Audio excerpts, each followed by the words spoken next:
people often ask, what can I do to wake up? You know? Yes. And first of all, you really can't do anything to Yes. wake up. You know, of course, in a deeper sense, there is no separate doer, as we Yes. understand. Life will live through you, and what needs to be done will be done. But even if you were to deliberately want to decide to do something to wake up, there is no roadmap. You know, there is no recipe for waking up. But as I often say, awakening is really something that happens spontaneously. You could say accidentally, and you can make yourself more accident prone, huh? Right. Awakening prone, you know.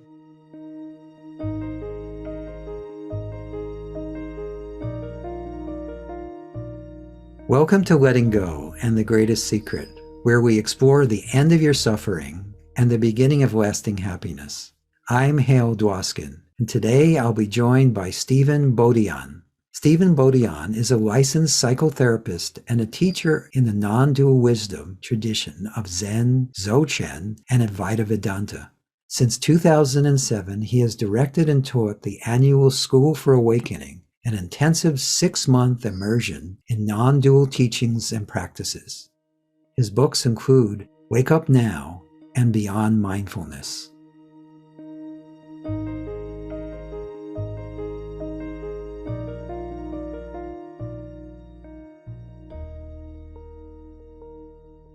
Let's just start out. How do you see awareness? Or how would you define that term? Interesting. I don't think I've ever been asked that term.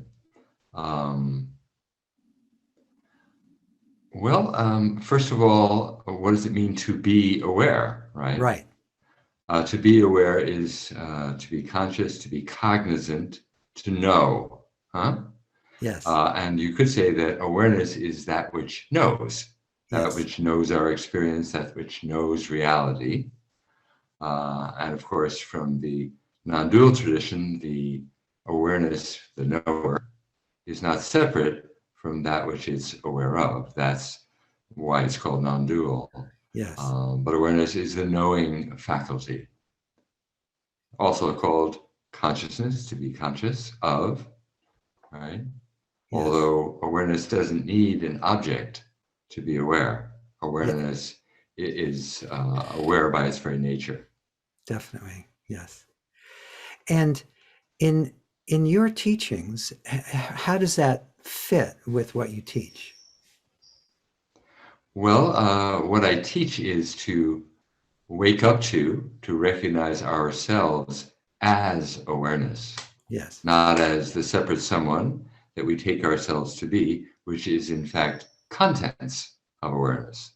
Thoughts, feelings, memories, dreams, aspirations, the story of our life, that's all content.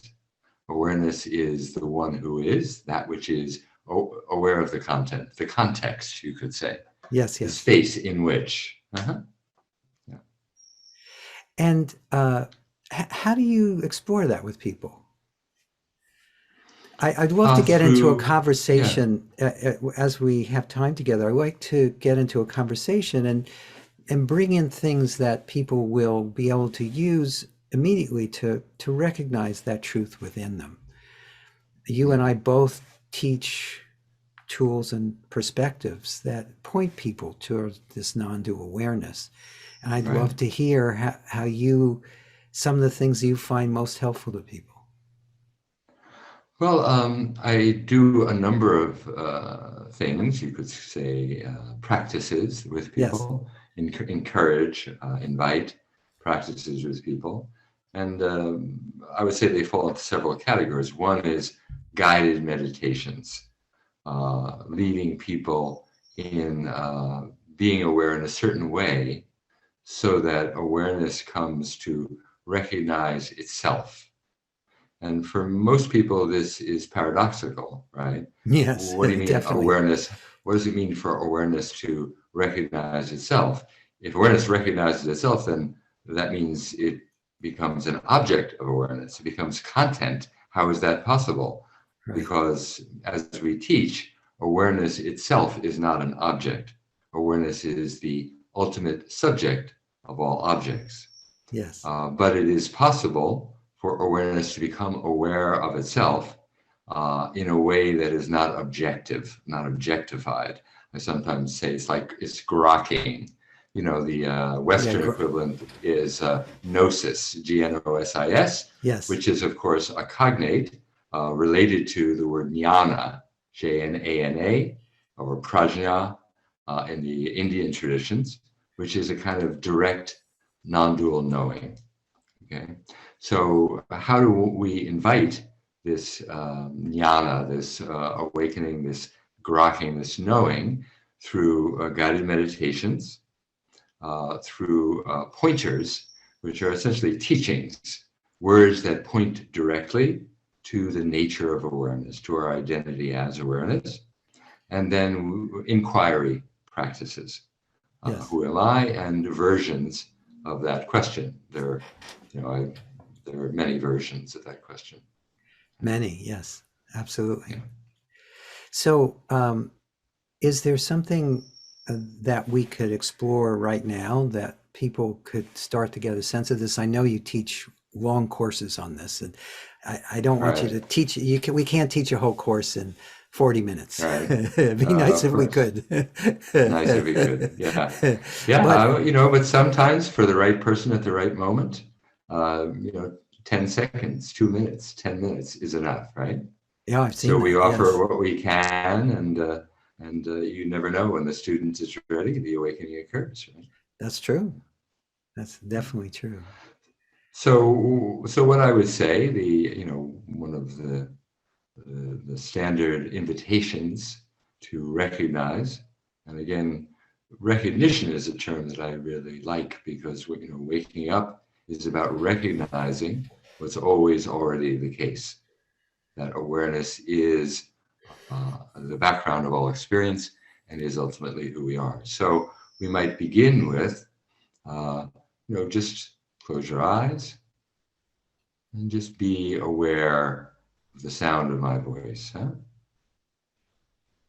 Of course, there are other things you can be aware of. You can be aware of the contact of your body against the chair, other sounds around you. You can be aware of your thoughts and feelings happening internally. And all of these are objects of awareness. Huh? They're all experiences that are happening, right? So to simply notice that, and then to ask yourself or wonder who or what is that which is aware. And you can turn your awareness away from the objects which are happening out there or in here, but our objective experiences, and turn it back upon itself. Can awareness recognize that which is aware? What is it like? Can it be located? Does it have a shape, a color, a boundary? Does it have a beginning and an end? That which is aware. We don't usually ask ourselves this question, right? And essentially, it's the same as asking ourselves the question, what does the word I refer to? Because we say, I think, I feel, I taste, I touch, I hear, but we take the I for granted. When do we ever wonder, inquire, and turn awareness back upon that wondering who or what is aware? Okay. Can you find it? Can you recognize it?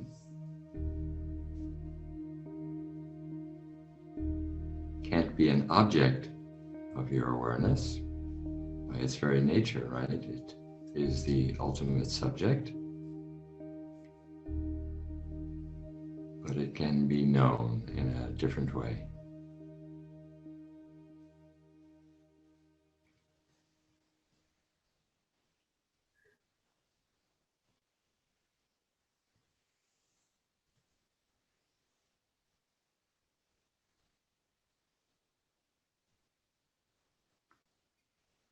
That was Okay, very so beautiful. Yeah, thanks. Yeah, yeah. It's a pretty standard invitation. Yeah. So then that's evocative.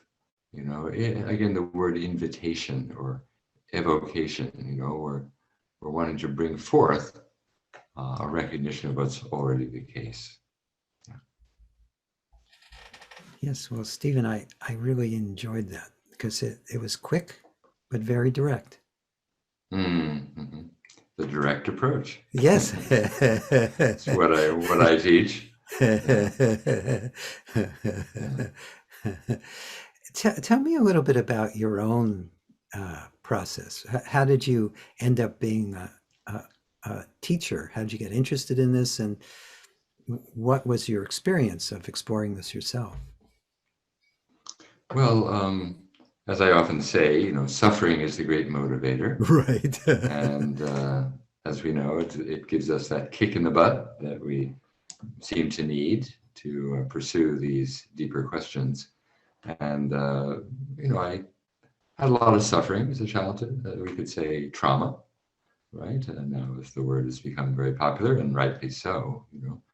And when I reached my teen years, I became interested in philosophy and in Indian philosophy. And eventually in university, I minored in Asian studies. And at a certain point, I thought, well, enough of this reading about all these great spiritual traditions. I need to do something. And I found a little zendo in New York City where I was going to school, and I began meditating. And when I arrived in the zendo and started sitting, there was this deep feeling of, I've come home. This is home. This is where I was meant to be. And that never left. So I continued, and I eventually left school. In graduate school, I left and went off to a monastery, and ended up becoming a monk, and did that for about 10 years. But at a certain point, realized that all this sitting, all this meditation, all this ritual, which I actually enjoyed immensely, wearing the robes, hitting the bells, I loved it all. Yeah. But I realized that I wasn't getting more awakened. And in fact, I didn't even know what I was looking for. Mm-hmm. What was this awakening? And in Zen, it isn't really described very carefully. You're left to sort of infer what it is, and to be mystified and drawn on to achieve something that you don't quite understand. Right. So at a certain point I left, partly also because my teacher was an alcoholic, and that will do it. That will do it. Seems to be a Zen tradition of its own, alcoholic teachers. And then I left and studied Western psychology, practiced other meditation techniques, and finally encountered Jean Klein, a Western teacher of Advaita Vedanta. And he said to me, and he would say this to everyone, of course, the only reason to meditate is to discover the meditator. Yeah? Otherwise, don't make it a habit. Don't condition your mind. Find out the one who meditates, what we're talking about, the one who is aware. And after 6 months of being with him, I had a very profound awakening into the nature of reality, into the nature of who I am. And then over the subsequent years, I deepened that, refined it, stabilized it more. Spent a couple of years with Adyashanti after Jean left this body after he died. And then Adya said, I think you understand, you're done. Why don't you just go teach? In fact, when we met, he said, we're really more like brother monks than you're my student and I'm your teacher. And I said, yeah, it kind of feels that way. But I felt there was more still to understand. So I spent a couple of years with him doing retreats and, talking together. Yes. Yeah, it's actually very nice to be able to talk to other people who have this direct perception. That's part of the reason I've been enjoying doing these podcasts. And I'm very familiar with Jean. In fact, I've interviewed a few people from his lineage. Francis Lucille is a friend, and so and also Rupert Spira and Right. Rupert's wife. Yeah. That's right. That's Yeah. right. Yeah, Ellen. Ellen, I yes. know them. Know them from the SAND conferences. Yes, yes. Yeah. Anyway, but there's this beautiful, beautiful harmony I find between the teachings of a bunch of the different contemporary teachers uh, of this truth that we're speaking about, and there's just a real gift in this time that there are so many voices, clear voices, that are expounding this truth in their own unique way, which that is very helpful. I'm trying to expose my network to as many of them as I can. Beautiful, beautiful. Yes, I agree. It's a unique time in some ways. Of course, every time is unique, but Yes. it's unique in this particular way. And of course, we have the technology to broadcast these teachings throughout the world, which is really beautiful and powerful It is. opportunity. It is. It's very powerful.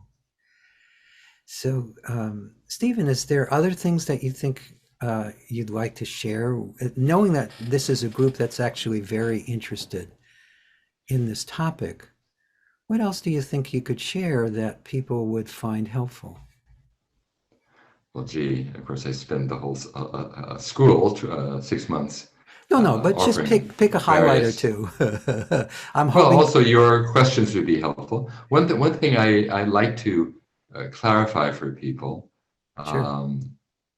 Lately anyway, that's been something I've found important, although it's something I talk about in Beyond Mindfulness as well, at great length, is the difference between the progressive and direct approaches. Yeah? Yes, yes. And you're probably familiar with that distinction. Absolutely. Jean Klein used to talk about that as well.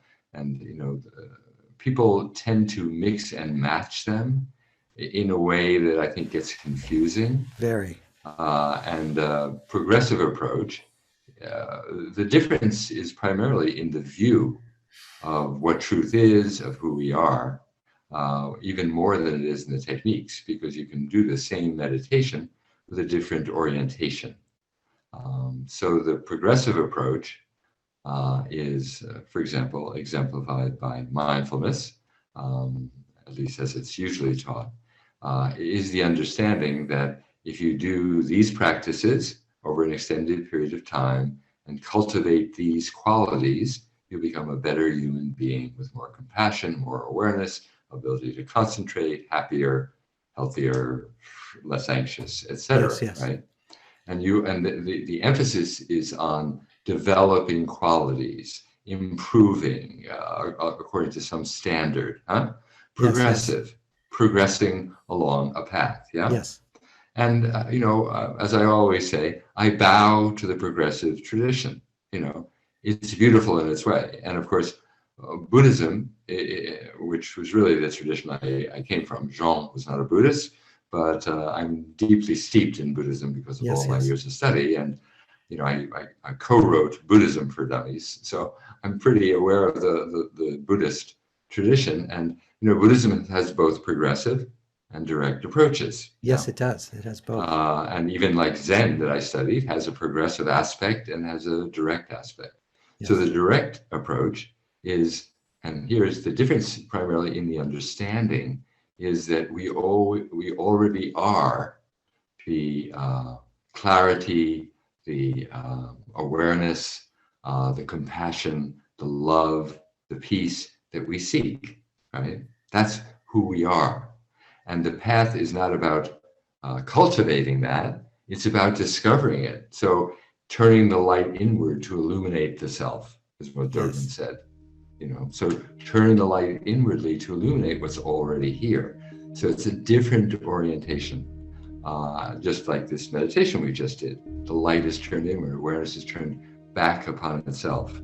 So that's very different. And when people mix and match, they kind of get a little lost, So I would say, feel what's right for you, and then stick with that.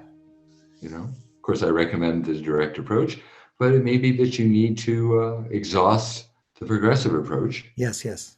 For yourself to get to the point, which many people do, that, I've been doing mindfulness for 5, 10, 15 years. Right. And, I can be pretty mindful, but, something hasn't shifted for me, Yes, yes, yes. And so people like that are often very ripe for these direct teachings because they developed capacity to stay present and, be here, and which is a great quality. And then just the right pointer will open them up. So again, I did it, so I can't say it's not a good thing to do. I spent all those years sitting on a cushion, meditating, Right. and I don't know, did that help me wake up?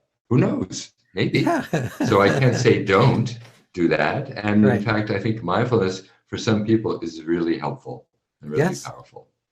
Yes, to yes. stabilize the emotional life, to help learn how to simply be present in a functional way. I mean, presence is who we are, but the functional ability to be present is something that one can work on. No, definitely. No, I've actually had a very similar experience in that the Sedona method originally, as it was taught more as a progressive path. And so for years, I was releasing to get to freedom. I was letting go of all the inner limitations and thoughts and feelings and beliefs to the contrary, assuming that at some point I'd get there. And then in the 90s, I realized I could do that forever. Now I had the act of doing forever. The act of doing that, though, for me and for what I've noticed with many people, is as you let go, just like as you sit on a cushion, you become, I think, just more open to the discovery. It doesn't have to be that way, but it definitely appears that people are much more open to that discovery. And so now the way we teach, we still attract to what we do both people who are interested in the progressive path and people who are interested in the direct path. And so what I find myself doing often with people is I'm working with them where they're at, and then helping them if they want to get better at their progressive path, and then with the continual invitation for them to go, well, what about just looking at what you are now? Yeah. And exactly. And it's been really fun to just kind of let that ebb and flow as it does, and to watch what happens. It's been beautiful to watch. Absolutely. Yeah, no, I totally agree. If someone comes and they're doing mindfulness practice, then we can work with that, and I can offer pointers along the way that may give them a view, a new vista, Exactly. Yeah. And I do, of course, as a psychotherapist, you have the Sedona method as a technique. Yes. I, of course, have trained in psychotherapy. I do one of my main tools as a psychotherapist is a trauma technique called EMDR, eye movement. Oh, yes, very familiar. Desensitization and reprocessing, which really, and I think most people have had some trauma. Trauma is an issue for most people, whether it's big T trauma, or small T trauma. Yes. Major trauma or smaller traumas along the way in childhood. And I find that EMDR works beautifully with awakening because it just wipes away the clouds that hide the sun, as I like to say. Yes. The sun of our true nature is always shining, but there are clouds that hide it, the beliefs, the stories, the painful, contracted emotions that come up, the reactivity. The EMDR will help clear that away and make the sun more visible. So, it doesn't require that you believe you have to get somewhere, or that you need to strengthen your ego, as many psychotherapies would suggest. quite the contrary. You don't need any of that. Yeah. Yes, that's beautiful. Yeah. Yeah. It sounds like our approach is very similar, kind of helping people with the clouds and helping them see that they're already beyond the clouds, and clouds aren't even a problem. That's right. Clouds are not a problem. That's right. That's the deepest recognition. Clouds are not a problem. Welcome the clouds, folks. Exactly. Welcome the clouds.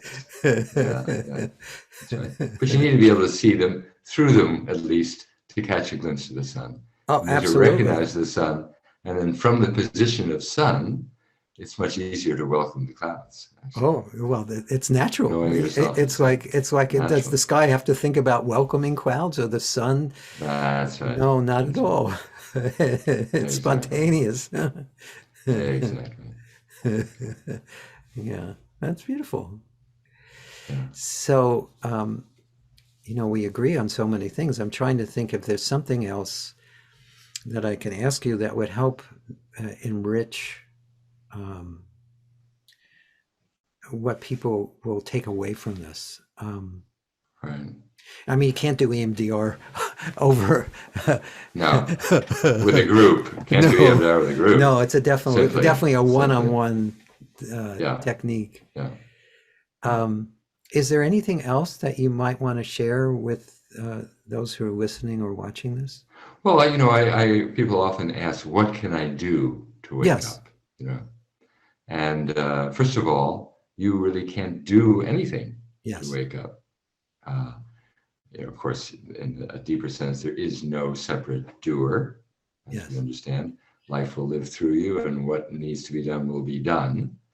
But even if you were to deliberately want to decide to do something to wake up, there is no roadmap. There is no recipe for waking up. But as I often say, awakening is really something that happens spontaneously. You could say accidentally, and you can make yourself more accident prone, awakening prone, And so what you can do is you can sit quietly and rest as awareness. So, and again, I offer guidance in what that means, how to rest as awareness and let everything be as it is, which is the resting or meditative part. And then again, you can do inquiry, some version of who am I, who is experiencing this moment right now, who is the one who is aware, as we were just doing. There are different ways of asking the question. I find who am I a little abstract. So who am I, what am I, but who is experiencing this thought? Who is the one who is experiencing this emotion, So some version of that, which is the inquiry piece. And then you can also contemplate, which is a kind of inquiry. You can contemplate teachings, the direct teachings of great masters or some of the more modern teachers that you mentioned. Read a little bit from my book or Rupert's book or Ajah's book that really appeals to you, that resonates for you, and then come back to it and let it just kind of resonate in your being and see what happens. That's a kind of inquiry or contemplation, your contemplation, studying the teachings, and then being in the presence of a teacher. Nowadays, it would be more likely Zoom presence. Right, at the moment, yes. A kind of Zoom darshan, the old darshan is to be in the presence of a teacher. So to be with a teacher makes a real difference. You're resonating, again, the word resonate, with the energy of the teacher, with the transmission of the teacher's presence, and hanging out with people who are similarly oriented toward truth. These are all classical, actually, ways of becoming more accident prone. In fact, they're mentioned in the Upanishads. So nothing new. These are thousands of years old. Yes, but, absolutely. That's what I recommend to people. Yeah, thank you. I mean, honestly, most people may have heard this before, but those are all wonderful things to make yourself more accident prone. Right, exactly. And then be open. The main thing is to really be open to receiving the truth. uh, it's more a receptive mode than, I mean, it's active to a certain degree, but then there's also, it has to also have the receptive part. There's an active inquiry, then there's also the receptive. Yes. There's that wonderful expression, the truth can't be found through seeking, but only seekers find it. Now, I wouldn't agree that only seekers find it, but there's something about seeking, even though it's ultimately proved to be misguided, it actually is helpful. It gets you to a certain point. Yes, yes. And then you have to let go of the seeking, and something is received. So this is what we do in the school. See, in the school, it's week after week of sitting, inquiring, pointing, hanging out with the teacher, hanging out with one another, doing dyadic exercises with one another, inquiring together. So it's an ongoing assault on our ignorance, you could say. Penetrating deeper and deeper through the clouds. Yes. Yes. That's all quite beautiful. Yeah. I mean, I enjoy it immensely. Yeah. And it's so gratifying when people start to really get it, people wake up. Yeah, it's very, very beautiful. Yeah, it's like seeing it with new eyes each time. It's when you watch people go, oh. Yeah, in fact, I learned from my students. I have to say, the way they articulate things, sometimes, it's like, whoa, I've never heard it said in that way. How beautiful. Yes. One student recently was talking about the exquisite intelligence of reality. I thought, what a beautiful way to put it, exquisite intelligence, because it's so true, isn't it? The way things unfold in this magical and mysterious way, that everything fits together so beautifully with some exquisite and mysterious intelligence, right? Yes, it is quite exquisite. Yeah, very exquisite, yeah.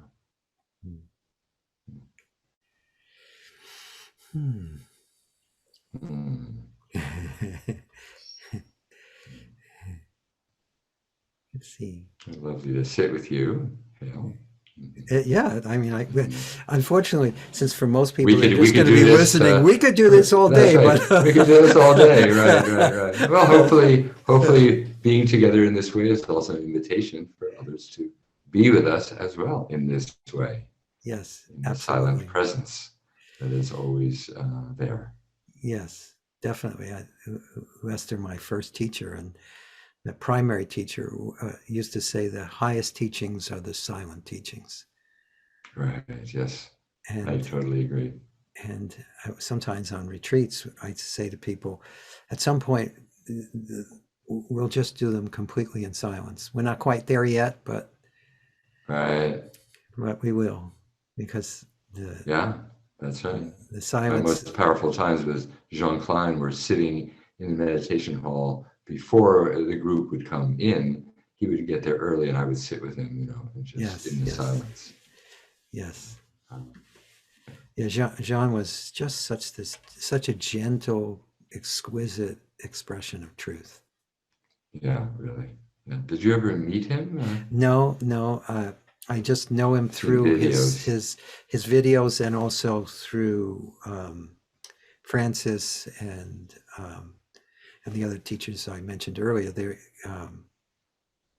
But again, there's this sweetness and stillness and beauty that comes through when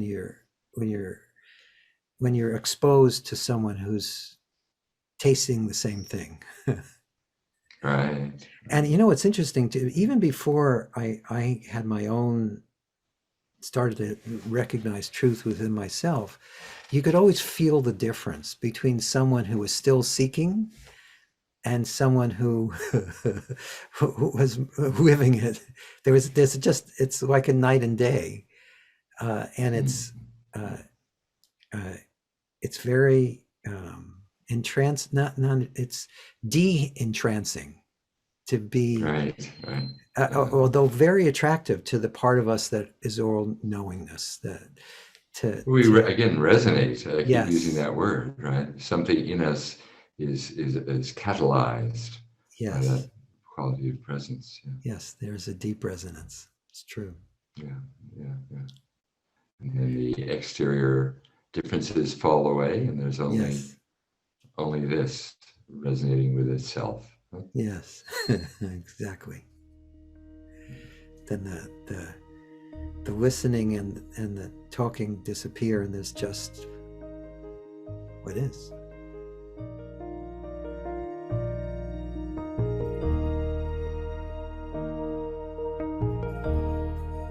I hope you enjoyed our conversation with Stephan Bodian. You can learn more about Stephan at www.stephanbodian.org. That's STEPHANBODIAN.org. If you've enjoyed this podcast, please subscribe so you'll have immediate access to future episodes. Please give us a 5-star rating and share it with the people you care about. If you'd like to learn more about my work, my mentor Lester Levinson's work, and the Sedona method, please visit www.sedona.com.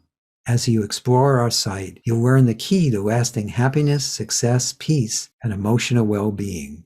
We have books, courses, events, and plenty of free material to explore. Again, go to sedona.com. That's SEDONA.com. Thank you for being here, and we'll catch you on the next episode of Letting Go and the Greatest Secret.